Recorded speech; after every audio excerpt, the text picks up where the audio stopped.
Office থেকে বাসায় ফেরার সময় হঠাৎ খেয়াল করি আমাদের অফিসের একজন স্টাফ রাম হাতে একটা গোলাপ নিয়ে রাস্তার পাশে দাঁড়িয়ে আছে। আমি গাড়ির কাঁচটা নিচে নামিয়ে বললাম, আরে রাম, এইখানে কি করছো? খালিদ গোলাপটা পিছন দিকে আড়াল করে বলল, বাড়ি যাব স্যার, তাই রিক্সার জন্য দাঁড়িয়ে আছি। আমি বললাম, তোমার বাসা কোথায়? রাম মাথা চুলকাতে চুলকাতে বলল, উত্তরাতে স্যার। আমি অবাক হয়ে বললাম, আরে আমার বাড়িও তো উত্তরাতে, আসো তোমায় বাসায় নামিয়ে দেব। রাম আমার কথা মতো গাড়িতে উঠল। ফুলটা যখন আমার চোখের সামনে থেকে আড়াল করতে চাইছিল, আমি তখন বললাম, ফুল কার জন্য? রাম লাজুক হাসি হেসে বলল, আমার স্ত্রী অর্পিতার জন্য। আজ কোনো স্পেশাল দিন নাকি? জি স্যার, আজকের দিনে আমি অর্পিতার প্রেমে পড়েছিলাম। পরদিন অফিস থেকে যখন বাসায় ফিরব, তখন রামকে ডেকে বললাম, চলো একসাথে যাই। গাড়ি দিয়ে যাওয়ার সময় হঠাৎ রাম আমায় বলল, স্যার, সামনে ফুলের দোকানটাতে 1 মিনিটের জন্য গাড়িটা একটু দাঁড় করাবেন? আমি গাড়িটা দাঁড় করাতেই রাম তড়িঘড়ি করে গাড়ি থেকে নেমে ফুলের দোকানটাতে ঢুকলো।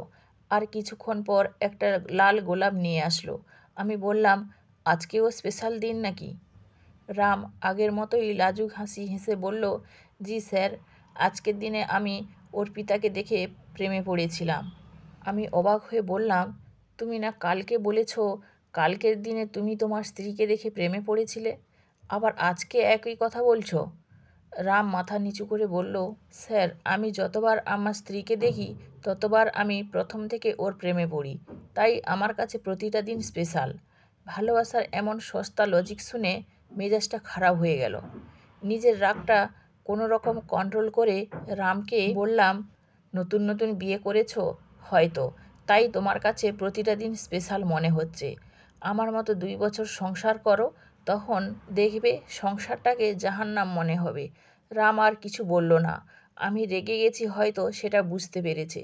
শুধু গাড়ি থেকে নামার সময় বলল, স্যার, আমি বিয়ে করেছি 5 বছর 9 মাস হতে চলল। বিশ্বাস করেন, আমাদের ভালোবাসাটা এখনও প্রথম দিনের মতোই আছে। ঘরে আসার পর দেখি শ্রাবণী টিভি দেখছে। আমার আসার শব্দ শুনে শ্রাবণী কাজের মেয়ে শেফালিকে বলল, শেফালি, তোর স্যার এসেছে, টেবিলে খাবার দে। খাবার দেওয়ার পর বিছানায় যখন শুয়ে আছি, তখন শ্রাবণী এসে বলল, কাল আমার 50,000 টাকা লাগবে। একটা নেকলেস পছন্দ হয়েছে, কাল সেটা কিনব।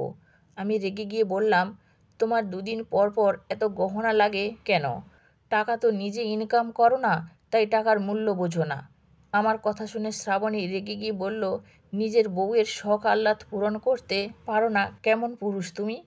আমি ওর কথায় কোনো উত্তর দিলাম না। শ্রাবণী বালিশ নিয়ে অন্য রুমে চলে গেল। আর আমি শুয়ে শুয়ে রামের কথা ভাবতে লাগলাম। হাদারাম বলে কিনা স্ত্রীকে যখনই দেখে তখনই প্রেমে পড়ে। আরে আমার তো স্ত্রীর চেহারাটা দেখলেই মেজাজ খারাপ হয়ে যায়, প্রেমে পড়ার তো দূরের কথা। অফিসে আসার পর রামকে আমার রুমে ডেকে এনে বললাম, তুমি খুব ভাগ্যবান পুরুষ। আমি আমার স্ত্রীর পেছনে লাখ লাখ টাকা খরচ করেও ভালোবাসার রং ধরে রাখতে পারিনি, আর তুমি মাত্র 15 টাকা দামের গোলাপ দিয়ে এত বছর ধরে ভালোবাসার রং ধরে রেখেছ। রাম মুচকি হেসে বলল, স্যার, ভালোবাসার রং কখনোই বদলায় না, শুধু বদলে যায় আমরা আর আমাদের পাশে থাকা মানুষটি। আমি একটা দীর্ঘশ্বাস ছেড়ে বললাম, আমি বদলাইনি, কিন্তু আমার স্ত্রী বদলে গেছে। রাম তখন বলল, বদলে যাওয়ার জন্য হয়তো আপনি নিজেই দায়ী। মানে? রাম আমার চোখের দিকে তাকিয়ে বলল, স্যার, স্ত্রী হলো মাটির মতো, আর ভালোবাসা হলো জল। আপনি দুইটা একসাথে মিশিয়ে আপনার ইচ্ছে মতো আকৃতি দিতে পারবেন। আপনার স্ত্রী কখনোই আপনার কাছে লাখ টাকা দামের জিনিস চাইবে না, যদি আপনি মাঝে মাঝে স্ত্রীকে নিয়ে রাস্তার পাশে 30 টাকার ফুচকা খান। আপনার স্ত্রী কখনোই আপনাকে বলবে না, আমার দামি গাড়ি কিনে দাও, যদি আপনি মাঝে মধ্যে স্ত্রীকে নিয়ে হুটখোলা রিকশায় এই শহরটা একটু ঘুরে বেড়ান। পুরো সংসারের কাজ করার পরেও আপনার স্ত্রী বলবে না কষ্ট হচ্ছে, যদি আপনি আপনার স্ত্রীর কপালে ভালোবেসে একটা চুমু খান। একজন স্ত্রীর চাহিদা তখনই বেড়ে যায় যখন স্বামীর সাথে তার দূরত্ব বেড়ে যায়। তখন সে গহনা, শাড়ি, দামি জিনিস এইসবের মাঝে নিজের ভালো লাগা খুঁজে বেড়ায়। আমার চুপ করা দেখে রাম উঠে দাঁড়ালো। দরজার কাছে গিয়ে আবার আমার কাছে ফিরে এসে বলল, স্যার, ভালোবাসা শুধু দামি জিনিসের মধ্যে লুকিয়ে থাকে না। মাঝে মধ্যে ভালোবাসা 15 টাকা দামের গোলাপ আর রাস্তার পাশে বিক্রি হওয়া 25 টাকা দামের কাঁচের চুড়ির মধ্যেও লুকিয়ে থাকে। একটাবার বৌদিকে বলে দেখবেন ভালোবাসি, দেখবেন আপনার চেয়েও 1000 গুণ ভালোবাসা বৌদি আপনাকে ফিরিয়ে দেবে। ঘরে এসে দেখি শ্রাবণী ওর কেনা নতুন গহনা পরে আয়নার সামনে দাঁড়িয়ে আছে। আমাকে দেখে শেফালিকে বলল, টেবিলে খাবার দে। পিছনে লুকিয়ে রাখা গোলাপটা বের করে শ্রাবণীকে দিয়ে দিলাম। তোমায় খুব ভালোবাসি আমি। শ্রাবণী অবাক চোখে আমার দিকে তাকিয়ে বলল, তোমার ওই হাতে কি?